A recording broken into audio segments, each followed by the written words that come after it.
बातमी नाशिक मधल्या कॉर्पोरेट जिहादच्या संदर्भातली आहे।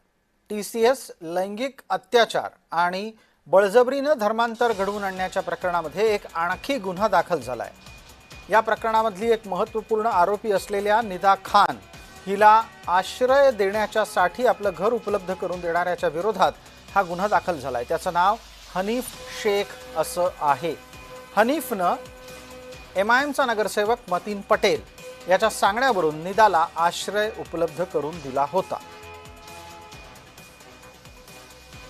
नाशिकमधल्या कॉर्पोरेट जिहाद प्रकरणातली ही एक महत्त्वाची घडामोड आहे। थोड्याच वेळात आमचे सहकारी आणि प्रतिनिधी किरण गोटूर आपल्यासोबत या निमित्तानं जोडले जातील, ते अधिक तपशील देतील। दरम्यान हनीफ शेखच्या विरोधामध्ये गुन्हा दाखल करण्यात आला असून या निमित्तानं केवळ हनीफच्याच अडचणी वाढल्या आहेत असं नाही, तर मतीन पटेल या MIMच्या नगरसेवकाच्या अडचणी सुद्धा वाढलेल्या आहेत असं समजतंय।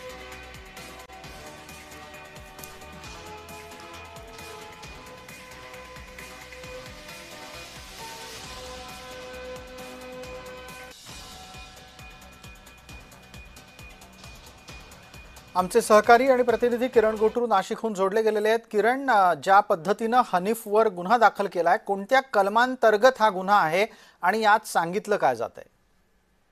सर, मागच्या काही दिवसांपासून नाशिक TCS प्रकरणी नाशिक पोलीस चौकशी करत आहेत आणि याच एकूणच TCS प्रकरणातील जे मुख्य संशयित आरोपी आहे निदा खान फरार असताना संभाजीनगरमध्ये होती आणि संभाजीनगरमध्ये मतीन पटेलने निदा खानला आश्रय दिलेला होता आणि ज्या घरात निदा खान राहत होती ते घर जे हनीफ शेखचं आहे अशा पद्धतीची माहिती हे चौकशीमध्ये समोर आलेली आहे आणि त्यानंतर जे हनीफ शेखला चौकशीसाठी नाशिक पोलिसांनी हे ताब्यात घेतलेलं आणि चौकशी सुद्धा मागच्या 2-3 दिवसांपासून नाशिक पोलीस करताना आपल्याला बघायला मिळतोय। ते घर नेमकं कोणाच्या सांगण्यावरून दिलं आणि कशासाठी दिलं या अँगलनी सगळ्या गोष्टीचा तपास जो आहे तो पोलीस करत आहेत। पण या सगळ्या संदर्भात जे हनीफ शेखचा सुद्धा सहभाग आढळलेला आहे आणि त्यांनी एकूणच निदा खानला मतीन पटेलला मदत केल्यामुळे म्हणून आता जे हनीफ शेखवरती सुद्धा गुन्हा जे ते नाशिक पोलिसांनी केलेला आहे। धन्यवाद किरण।